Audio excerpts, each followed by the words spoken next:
Oke, Shalom. Selamat pagi semuanya. Kita bersyukur, berterima kasih pada Tuhan pagi hari ini. Kalau kita boleh bangun lagi dengan tubuh yang diberkati, dengan kekuatan kesehatan yang baru yang datang daripada Tuhan.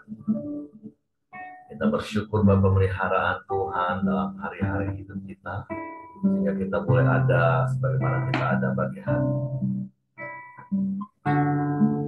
Bapa, kami bersyukur, kami berterima kasih kepadamu pagi hari ini. Bersyukur, berterima kasih buat pemeliharaanmu yang ajaib, yang sempurna dalam hidup kami, yang terus-menerus Engkau nyatakan dari hari ke hari, sehingga kami boleh ada sebagaimana kami ada pagi hari ini. Semua karena anugerah-Mu, semua karena kasih-Mu. Waktu pagi hari ini kami datang menghampiri tahta kasih karunia dengan hati bersyukur, dengan mulut yang penuh dengan pujian pengagungan kepadamu Allah yang hidup, Allah yang berkuasa di bumi dan di surga,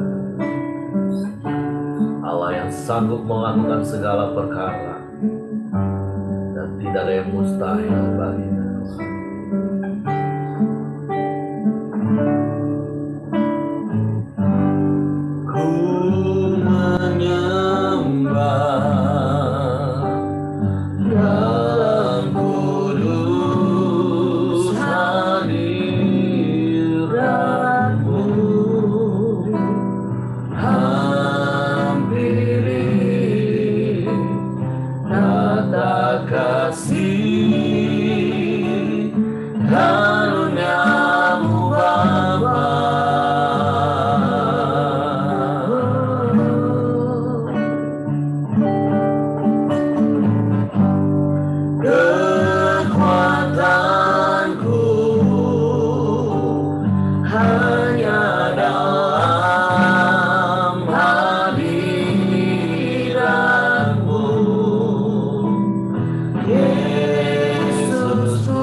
Di tempat ini Tuhan,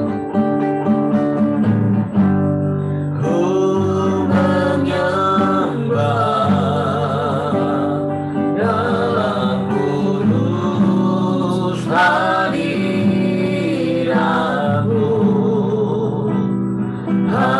hampiri tata kasih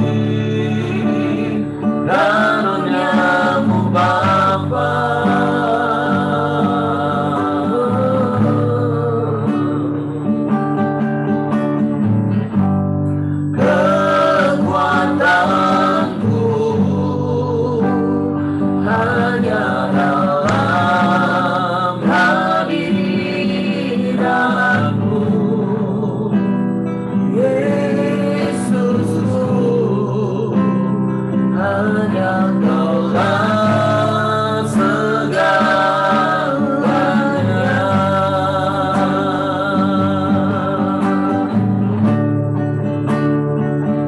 Ku yakin Kau hadir di sini, ku rasakan kuasa yang tak terbatas.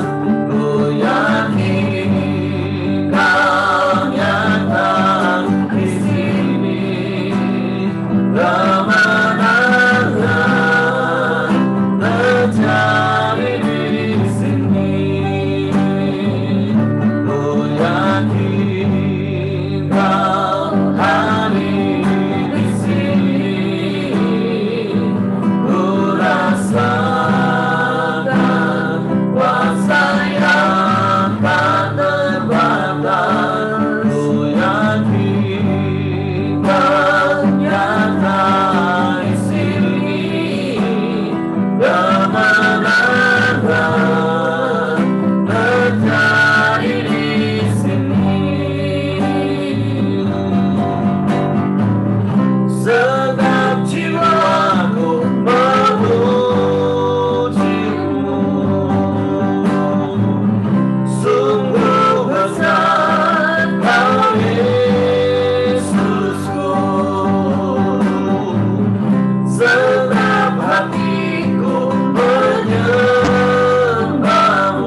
layak disembah, layak ditinggikan selamanya, selamanya.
Engkau yang layak dipuji, sebab Engkau yang layak disembah, yang layak ditinggikan.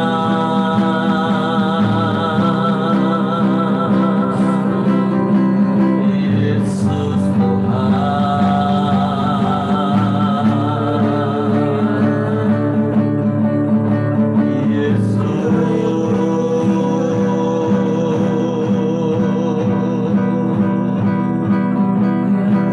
sebab Engkaulah kekuatan kami, sebab Engkaulah perlindungan kami, kota benteng tubuh pertahanan, panci keselamatan kami. Kami aman di dalam-Mu, kami tenang bersama-Mu, Yesus.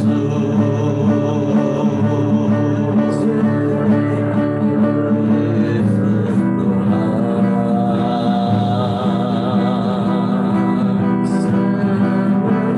semua karena anugerah-Mu, semua karena kebaikan-Mu,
Engkau yang layak dipuji,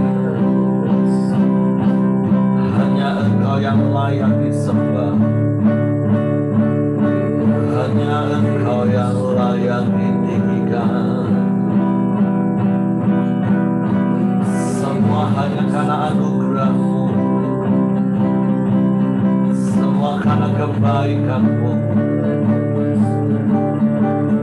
Kami puji, kami sembah Yesus Tuhan.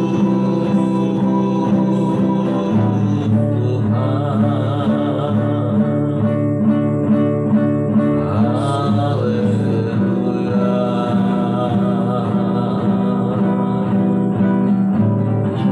Sungguh hati kami bersyukur kepada-Mu,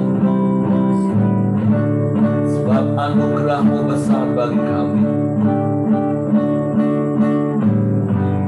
Kasih-Mu berlimpah dalam hidup kami. Kami ada sebagaimana kami ada pagi hari ini.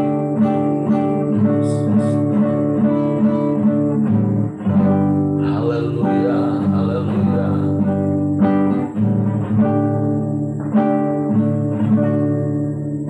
Ku ada sebagai mana ku ada, berdiri menghadap tatamu Bapa. Semua karena anugerah-Mu yang tak selamatkanku.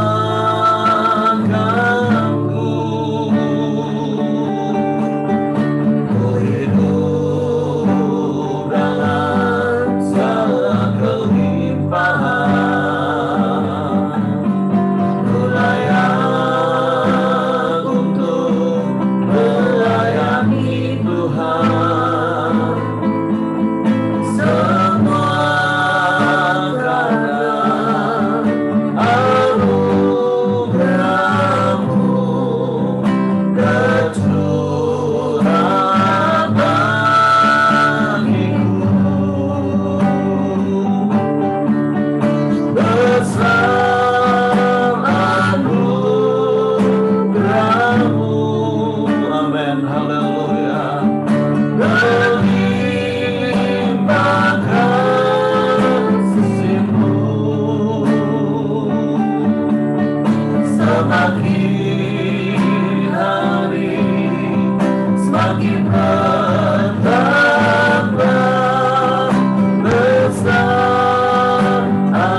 anugerah-Mu dalam hidup kami dan kasih-Mu yang berlimpah Engkau nyatakan terus-menerus dalam hidup kami. Untuk kami bersyukur kalau kami boleh ada sebagaimana kami ada sampai pagi hari ini dalam segala keadaan kami. Kami mau bersyukur dan berterima kasih dan berkata Engkau baik bagi kami. Engkau sungguh baik, Engkau sangat baik, dan Engkau selalu baik bagi kami. Terpujilah nama-Mu Tuhan. Kami bersyukur buat pemeliharaan-Mu yang sempurna, yang ajaib, yang terus Kau nyatakan dalam hidup kami. Bersyukur buat penyertaan-Mu yang terus Engkau nyatakan dalam hidup kami. Sebab itu tetaplah Engkau berjalan di depan kami. Engkau memagari di sekeliling kami. Sehingga kami dapat melangkah dengan penuh keberanian. Menapaki hari-hari kami bersama-Mu. Sebab bersama-Mu kami melakukan perkara yang besar. Bapa, kami bersyukur pagi hari ini. Kami siapkan hati kami untuk firman-Mu. Roh Kudus, tolong kami untuk mengerti, untuk kami memahami firman-Mu. Sehingga kami percaya firman-Mu dan kami melakukannya dalam hidup kami. Di dalam nama Yesus kami sambut firman-Mu. Haleluya, haleluya, haleluya. Amin. Oke, silakan Pak Ramli. Baik. Terima kasih Pak Eri. Selamat pagi Bapak Ibu, teman-teman. Pagi. Kita melanjutkan renungan harian kita yang hari ini sampai pada 1 Petrus 4 ayat 12 sampai ayat yang ke-19. Judulnya adalah menderita sebagai Kristen. Ya, kalau lihat dari judulnya cukup jelas bahwa tujuan daripada perikop ini adalah supaya sebagai orang-orang Kristen, ya, sebagai orang-orang percaya, kita mengenal penderitaan, ya. Bahkan mungkin tidak berlebihan kalau saya katakan kita bersahabat, ya, dengan penderitaan. Menderita dalam hal ini, ya, dalam perikop ini nanti bisa kita kembangkan, ya. Tentu saja yang dimaksud bisa menderita secara fisik, mengalami siksaan, ya, bisa menderita secara mental, ya, kita dibully, difitnah, dihina, ya, atau mungkin penderitaan secara ekonomi, atau mungkin penderitaan lainnya, ya. Nah, dikatakan itu sebenarnya hal yang biasa, ya. Tapi yang paling penting adalah menderitanya sebagai orang Kristen, bukan sebagai pelanggar hukum atau sebagai pelaku kejahatan. Ya, kita akan mulai ayat yang ke-12. Saudara-saudara yang kekasih, janganlah kamu heran akan nyala api siksaan yang datang kepadamu sebagai ujian, seolah-olah ada sesuatu yang luar biasa terjadi atas kamu. Sebaliknya, bersukacitalah sesuai dengan bagian yang kamu dapat dalam penderitaan Kristus, supaya kamu juga boleh bergembira dan bersukacita pada waktu Ia menyatakan kemuliaannya. Berbahagialah kamu jika kamu dinista karena nama Kristus, sebab roh kemuliaan, yaitu roh Allah, ada padamu. Janganlah ada di antara kamu yang harus menderita sebagai pembunuh, atau pencuri, atau penjahat, atau pengacau. Tetapi jika ia menderita sebagai orang Kristen, maka janganlah ia malu, melainkan hendaklah ia memuliakan Allah dalam nama Kristus itu. Karena sekarang telah tiba saatnya penghakiman dimulai, dan pada rumah Allah sendiri yang harus pertama-tama dihakimi. Dan jika penghakiman itu dimulai pada kita, bagaimanakah kesudahannya dengan mereka yang tidak percaya pada Injil Allah? Dan jika orang benar hampir-hampir tidak diselamatkan, apakah yang akan terjadi dengan orang fasik dan orang berdosa? Ayat 19, karena itu, baiklah juga mereka yang harus menderita karena kehendak Allah, menyerahkan jiwanya dengan selalu berbuat baik kepada Pencipta yang setia. Ya, Kalau kita kembali ke ayat 12, ya, dikatakan saudara-saudaraku yang kekasih. Berarti ini memang ditujukan kepada kita orang yang percaya. Ya, ini memang surat Petrus untuk jemaat pada waktu itu. Petrus mengetahui akan ada aniaya yang besar, sehingga dia mempersiapkan jemaat dengan nasihat-nasihatnya. Tapi tentu kalau ini tertulis di dalam Alkitab, ini sangat relevan dengan kehidupan kita sekarang ini, ya. Jadi dikatakan saudara-saudara yang kekasih berarti untuk kita orang yang percaya. Terus dikatakan janganlah kamu heran, ya, jangan heran. Berarti bukan sesuatu yang spektakuler, bukan sesuatu yang luar biasa kalau kita mengalami penderitaan. Jangan juga bertanya-tanya kenapa, mengapa, ya. Karena apa? Karena sekali lagi tujuan daripada nasihat Petrus dalam perikop ini adalah untuk membuka wawasan kita, membuka paradigma kita bahwa penderitaan itu adalah hal yang biasa. Kemudian dikatakan nyala api siksaan. Nah, ini lebih cenderung mungkin kepada siksaan secara fisik, ya, yang bisa saja mungkin pada waktu itu mereka akan alami, ya. Kemudian seolah-olah ada sesuatu yang luar biasa terjadi atas kamu. Jadi sekali lagi dari ayat ini kita belajar bahwa penderitaan itu bukanlah hal yang luar biasa. Sebenarnya penderitaan adalah hal yang biasa terjadi pada kehidupan orang Kristen. Tapi yang penting yang kita ingat dari ayat 12 ini adalah sebagai ujian. Nah, sebagai ujian dimanapun di sekolah manapun nggak ada ujian yang sekolah yang programnya setiap hari ujian, seterusnya ujian, nggak ada, ya. Yang namanya ujian berarti sifatnya satu kali ya, dan sementara, tidak terus menerus. Jadi ini prinsip yang harus kita pegang, ya. Kalau kita mengalami penderitaan baik fisik, ya, mental atau secara ekonomi, ya, kita tahu ini hanya sementara, ya. Dan setiap ujian tujuannya ada untuk membawa kita ke tingkat yang lebih tinggi, ya. Jadi sekali lagi kita ingin diberi sebuah pemahaman, diberi sebuah paradigma, ya, bahwa penderitaan itu sekali lagi hal yang biasa bagi kehidupan orang Kristen, ya.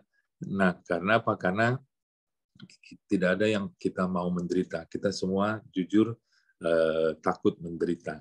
Tetapi bagaimana orang Kristen bisa melewatinya? Nanti kita lihat di ayat-ayat berikutnya. Ayat yang ke-13 dikatakan, sebaliknya bersukacitalah sesuai dengan bagian yang kamu dapat dalam penderitaan Kristus. Nah, ini menarik menurut saya, ya, karena dikatakan responnya kita justru harus bersukacita, ya. Nah, bersukacita karena apa? Karena pemahaman-pemahaman yang baru tadi, bahwa penderitaan itu adalah hal yang biasa, tidak ada yang luar biasa, dan itu hanya sementara. Kita nggak perlu heran. Jadi kita yang perlu adalah respon kita bersukacita. Nah, yang menarik menurut saya di ayat ini adalah dengan bagian yang kamu dapat dalam penderitaan Kristus. Nah, ternyata penderitaan itu berbeda-beda setiap orang, setiap daerah, setiap negara beda-beda, ya. Hari ini mungkin di beberapa negara negara lain, ya, orang-orang Kristen itu mendapatkan penganiayaan yang jauh lebih berat dari orang-orang Kristen yang ada di Indonesia misalnya, ya. Nah, beberapa tamu-tamu kita dari luar negeri mengatakan kita ini cukup bebas menginjil, kita cukup bebas beribadah. Di tempat-tempat lain tidak sebebas kita, tidak sebebas beribadah di Indonesia, ya. Jadi beda-beda bagian yang kita dapat di dalam penderitaan Kristus. Tapi apapun bagian itu, baik ringan, sedang, berat, sangat berat, ya, itu bisa kita lewati. Kenapa? Karena di ayat 14 jawabannya dikatakan, berbahagialah kamu jika kamu dinista karena nama Kristus, sebab roh kemuliaan yaitu roh Allah ada padamu. Jadi kita bisa bersukacita dan berbahagia di dalam penderitaan bukan karena kekuatan kita atau bukan karena kita sudah hebat, bukan. Tetapi menurut saya kuncinya adalah karena Roh Allah ada pada kita. Nah, ketika Roh Allah ada pada kita, inilah yang membuat kita bisa melewati penderitaan, mengalami penderitaan, menjalani penderitaan itu dengan sukacita dan dengan berbahagia. Jadi memang ada ada kasih karunia di dalamnya gitu, sehingga kita mampu melewatinya ya. Jadi ini prinsip yang penting ya. Kalau Tuhan izinkan kita mengalami penderitaan, kita percaya bahwa Roh Allah ada pada kita, dan Roh Allah yang ada pada kita itulah yang membuat kita mampu berespon benar, bersukacita, berbahagia, sehingga kita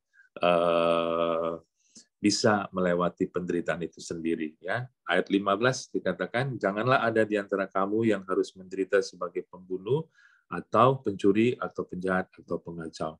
Nah, tentu sudah jelas bagi kita, ya kita menderita bukan karena kita melanggar hukum, bukan karena kita melakukan kejahatan, bukan karena kita mengacau ya, tetapi kita menderita sebagai orang Kristen ya, menderita karena kehendak Allah, menderita karena nama Kristus ya. Di dalam ayat 16 dikatakan, tetapi jika ia menderita sebagai orang Kristen, maka janganlah ia malu, melainkan hendaklah ia memuliakan Allah dalam nama Kristus. Jadi nggak perlu malu kalau kita mengalami penderitaan, ya. Justru kita harus memuliakan Allah, ya. Memuliakan Allah artinya apa? Artinya kita bersyukur kepada Allah.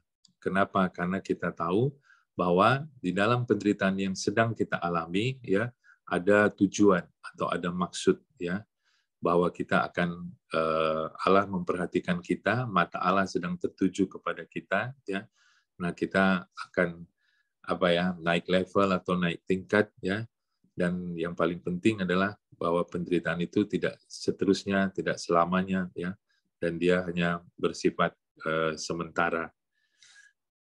Ayat 17 sampai ayat yang ke-18 karena sekarang telah tiba saatnya penghakiman dimulai, dan pada rumah Allah sendiri yang harus pertama-tama dihakimi, dan jika penghakiman itu dimulai pada kita, bagaimanakah kesudahannya dengan mereka yang tidak percaya kepada Injil? Dan jika orang benar hampir-hampir tidak diselamatkan, apakah yang akan terjadi dengan orang fasik dan orang berdosa? Ya, nah ini tentu perlu kita diskusikan ya, penghakiman yang dimaksud di sini seperti apa, atau diadili maksudnya di sini seperti apa. Tapi waktu saya buka dari terjemahan-terjemahan yang lain dikatakan bahwa orang-orang benar terlebih dulu akan dihakimi, akan diuji ya. Dan kalau orang-orang benar akan diuji dan dikatakan hampir-hampir tidak diselamatkan, ya, bagaimana dengan nasib orang-orang yang tidak percaya kepada Injil, ya? Nah, bagi saya pribadi ini mengingatkan, ya, bahwa betapa pentingnya kita terus mengabarkan Injil supaya orang dapat mendengar Injil, ya, dan menerima Injil, dan tentu percaya kepada Injil sehingga mereka boleh diselamatkan. Ya. Ayat yang terakhir dikatakan, karena itu baiklah juga mereka yang harus menderita karena kehendak Allah, menyerahkan jiwanya dengan selalu berbuat baik kepada Pencipta yang setia. Jadi sekali lagi dikatakan, baiklah juga mereka yang harus menderita. Ya, jadi saya fokus ke kata harus, berarti ada tidak harus ya, artinya kembali ke tadi bahwa ada bagian-bagian yang harus kita kita alami ya, sesuai dengan kasih karunia Tuhan bagi kita. Kalau kita menderita karena kehendak Allah ya, jadi bukan karena perbuatan kesalahan kita. Kalau kita menderita karena kehendak Allah, teruslah kita berbuat benar ya, teruslah kita berserah kepada Tuhan, teruslah kita respon benar kepada Tuhan. di dalam setiap penderitaan yang mungkin Tuhan izinkan terjadi pada kita. Ya, nah apa kesimpulan yang bisa kita dapatkan dari perikop pada hari ini? Ya, saya mencoba menyimpulkan yang pertama sekali lagi, ya, penderitaan itu adalah hal biasa di dalam kehidupan kekristenan.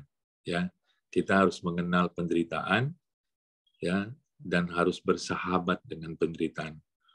Yang paling penting kita menderita bukan karena perbuatan jahat kita, bukan karena kesalahan kita, tapi kita menderita sebagai orang benar, ya, karena kehendak Tuhan. Ya, penderitaan itu bisa secara fisik, bisa secara mental, bisa secara ekonomi dan lain sebagainya. Ya, yang kedua, penderitaan itu adalah ujian, ya, bagi iman kita, ya, untuk menunjukkan apakah kita memiliki iman yang sejati atau iman yang palsu lah, ya. Ya, artinya apa? Bukan sekedar kata-kata yang keluar dari mulut kita, tapi benar-benar iman kekristenan yang kita hayati, yang kita renungkan, dan yang kita praktekkan dalam kehidupan kita sehari-hari. Ya, kita tahu bahwa yang dimaksud dengan iman yang sejati itu adalah bukan iman yang ketika kita mencentikkan jari kita, yang sakit jadi sembuh, gitu ya, atau yang miskin jadi kaya. Bukan itu iman yang hebat, bukan itu iman yang sejati, bukan itu iman yang luar biasa. Tapi iman yang sejati adalah dalam keadaan apapun, kita masih bisa tetap percaya kepada Tuhan. Ya, dalam keadaan sakit, walaupun belum sembuh atau tidak sembuh sama sekali, tapi kita tetap percaya kepada Tuhan. Nah, itulah iman sejati. Tidak mudah memang, tapi sekali lagi itulah iman sejati. Ya, dalam keadaan ekonomi bangkrut, ya, tumpul, kita bangkit, kita berusaha, kita kerja keras, kita udah berubah, ya, tapi masih belum pulih juga ekonominya, tapi kita tetap percaya. Kita tidak salahkan Tuhan, mana Tuhan janjimu? Kita tetap percaya, ya. Kita udah mati ego, kita udah maafin, tapi masih belum diterima, kita tetap percaya. Ya, itulah iman sejati, ya. Jadi sekali lagi iman sejati, kita tetap percaya apapun, dalam keadaan apapun, kita tetap percaya kepada Tuhan. Dan yang terakhir tentu bicara soal penderitaan, ya, kita harus respon benar, ya, terus bersukacita, terus berbahagia, ya. Kenapa? Karena kuncinya Roh Allah bersama kita, ya. Inilah kekuatan yang membuat kita bisa melewati dan bisa menjalani penderitaan, ya. Ada kasih karunia di dalamnya. Bahkan kalaupun Tuhan izinkan, ya, akhir hidup kita sama seperti akhir hidup murid-murid Kristus, ya, kita tahu akhir hayat daripada murid-murid Kristus, mereka banyak yang mati dalam keadaan yang mengenaskan, yang memprihatinkan, tapi tentu ada kasih karunia di dalamnya, ya. Nah, tentu sekali lagi ini tidak gampang secara teori, ya, tapi saya percaya kalau Tuhan izinkan, ya, sesuai bagian kita masing-masing, ya, kita pasti dapat melewatinya di dalam kasih karunia Tuhan, ya. Saya kira itu aja yang bisa saya sampaikan. Pak Heri, saya kembalikan kepada Pak Heri. Tuhan memberkati. Oke, terima kasih untuk Pak Ramli buat sharing firman pagi hari ini. Tentu ada banyak hal yang kita bisa terima, ada prinsip-prinsip kebenaran firman Tuhan yang Tuhan ingatkan lagi, dan saya percaya itu meneguhkan hati kita. Bagaimana kita harus tetap memiliki iman yang sejati, iman yang teguh, iman yang kuat. Dan seperti Pak Ramli tadi katakan, iman yang hebat, iman sejati itu bukan iman tukang sulap yang dengan menjentikan jari bisa merubah keadaan. Tetapi dalam segala keadaan, kita tetap bertahan untuk tetap percaya kepada Tuhan. Itulah iman yang kuat, itulah iman sejati. Bahkan ketika menghadapi penderitaan, firman Tuhan pagi hari ini mengajar kepada kita untuk bergembira. Kenapa? Karena seperti Pak Ramli tadi katakan di awal, tidak ada satupun sekolah di dalam dunia ini yang sepanjang hari dan sepanjang tahun, sepanjang pendidikan itu isinya cuma ujian. Ujian itu bersifat temporary dan hanya sementara. Dan kalaupun kita menderita karena Kristus, firman Tuhan katakan, percayalah bahwa di balik itu ada kemuliaan yang sedang menanti. Jadi tetap bertahan, memiliki iman yang kuat, yang teguh, dan sekali lagi iman yang kuat itu muncul karena firman Tuhan, karena percaya kepada janji-janji Tuhan. Nah, bicara tentang pengadilan yang tentu semua orang akan hadapi, termasuk kita orang percaya, cuman bedanya kita dan orang-orang yang tidak percaya kepada Yesus ketika menghadapi penghakiman, mereka adalah orang-orang yang tidak memiliki saksi dan mereka tidak memiliki pembela. Nah, tetapi kita bersyukur ketika nanti kita menghadapi tahta pengadilan itu pun kita ada saksi yaitu Roh Kudus yang akan meneguhkan hidup kita, kesaksian hidup kita, karena Roh Kuduslah yang menyertai hidup kita sampai hari ini, bahkan sampai selama-lamanya. Dan juga ada Yesus yang menjadi pembela bagi hidup kita. Jadi kalau di dalam persidangan itu ada hakim, biasanya ada penuntut, dan penuntut pendakwa itu adalah iblis. Nah, kita bersyukur kita punya hakim yang adil yaitu Bapa, tapi kita juga mempunyai pembela yaitu Yesus, serta ada saksi yang akan meneguhkan hidup kita. Makanya bagaimana di dalam perjalanan hidup kita ini, setiap hari kita harus hidup di dalam pimpinan tuntunan Roh Kudus. Kita taat kepada pimpinan tuntunan Roh Kudus. Karena Roh Kudus akan disaksi dalam persidangan atau pengadilan atau penghakiman yang akan dihadapi. Jadi mari teruslah hidup dalam pimpinan tuntunan Roh Kudus, hidup di dalam kebenaran, sekalipun sekali lagi ketika kita mempertahankan hidup dalam kebenaran, kita sepertinya menderita. Beberapa hari ke depan, nanti kita akan belajar bagaimana seperti Nuh, seperti Lot, rasanya susah hidup di tengah-tengah dunia yang jahat, dunia yang penuh dengan dosa. Nggak gampang. Terkadang kita menjadi seperti orang yang menderita. Tapi pesan firman Tuhan pagi hari ini jelas, ketika hal itu terjadi, bergembiralah. Yang penting jangan sampai kita menderita karena memang perbuatan jahat kita sebagai akibat yang harus kita tanggung dari apa yang kita lakukan. Tapi kalau karena kebenaran, mempertahankan kebenaran, hidup dalam kebenaran, kita harus menderita secara daging, bergembiralah kata firman Tuhan. Karena itulah bukti iman kita yang teguh, iman sejati seperti Pak Rafi tadi katakan. Itu saja yang ingin saya tambahkan pagi hari ini. Terima kasih Pak Ramli. Silakan Bapak Ibu yang lain, kalau ada hal yang ingin ditambahkan, disampaikan, Tuhan ingatkan apa kepada kita melalui ayat firman Tuhan pagi hari ini.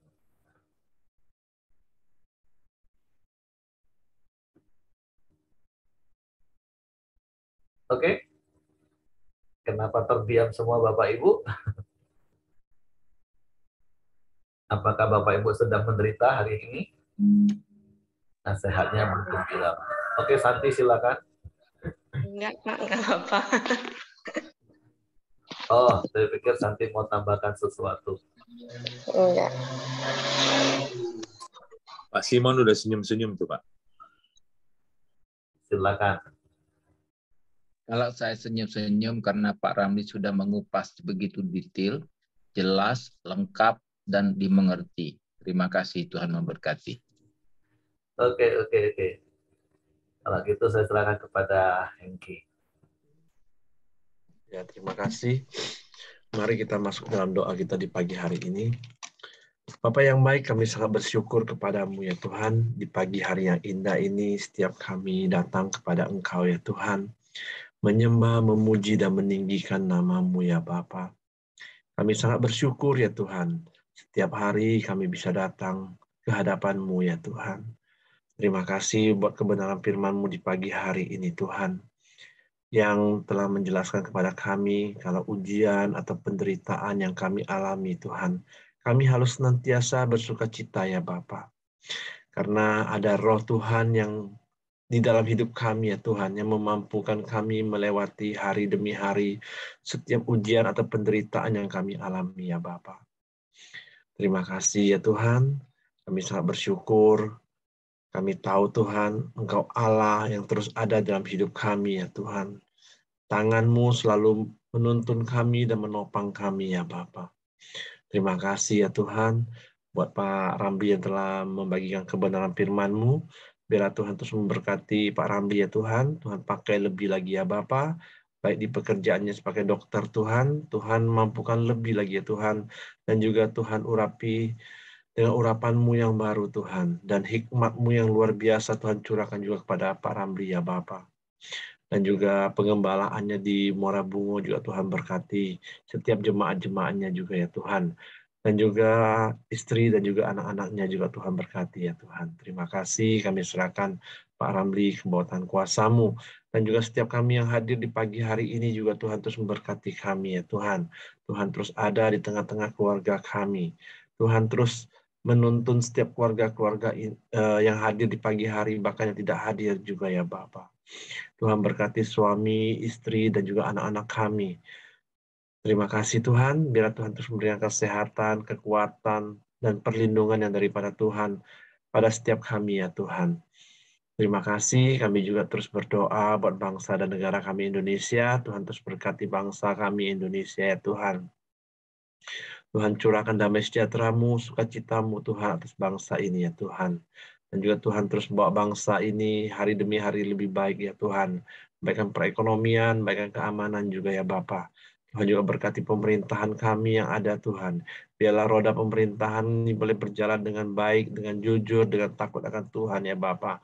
Untuk terus membangun bangsa kami Indonesia ini ya Tuhan. Terima kasih, kami serahkan bangsa Indonesia ini ke bawah tangan kuasa-Mu. Mari kita masuk dalam doa Bapa kami. Bapa kami yang di surga, dikuduskanlah nama-Mu, datanglah kerajaan-Mu, jadilah kehendak-Mu di bumi seperti di surga. Berikanlah kami pada hari ini makanan kami yang secukupnya, dan ampunikan kami akan kesalahan kami, seperti kami juga mengampuni orang yang bersalah kepada kami. Dan janganlah membawa kami ke dalam pencobaan, tapi lepaskanlah kami daripada yang jahat. Karena Engkau yang punya kerajaan dan kuasa dan kemuliaan sampai selama-lamanya. Amin. Pak Dr. Ramli, silakan tutup dalam doa. Bapa, kami bersyukur, kami berterima kasih buat persekutuan fellowship kami pada pagi hari ini. Kami sudah bersama-sama memuji, memuliakan Engkau, menaikkan ucapan syukur kami kehadirat-Mu ya Tuhan. Kami boleh merasakan hadirat-Mu, kehadiran-Mu di tengah-tengah kami Tuhan. Kami juga bersyukur untuk sharing firman yang telah kami lakukan Tuhan. Biarlah kami semakin dikuatkan dan diteguhkan, dan kami boleh belajar mengalami penderitaan, menerima penderitaan dengan respon benar, karena itu adalah ujian bagi iman kami. Biarlah kami tetap bersuka cita dan berbahagia di dalamnya Tuhan. Oleh karena itu pada hari ini kami mau serahkan hidup kami ke dalam tangan Tuhan. Biarlah kalau hari ini Tuhan izinkan kami boleh mengalami penderitaan, kami percaya ada rencana Tuhan di dalam kehidupan kami. Kami serahkan hidup kami, keluarga kami, pasangan kami, anak-anak kami ke dalam tangan Tuhan. Bahkan bisnis, pekerjaan, kebun, ladang kami, apapun usaha kami, apapun yang kami pegang dan kami kerjakan, kami percaya Tuhan akan senantiasa buat berhasil. Terpuji nama-Mu, termulialah Engkau ya Tuhan, dan biarlah kami terima berkat yang daripada Tuhan, yaitu berkat kasih karunia daripada Allah Bapa, damai sejahtera daripada Tuhan Yesus, serta persekutuan yang manis bersama-sama dengan Allah Roh Kudus, menyertai kami hari ini sampai selama-lamanya. Di dalam nama Yesus kami bersyukur, kami sudah berdoa. Haleluya. Amin. Oke, semangat pagi, selamat beraktivitas, Tuhan memberkati.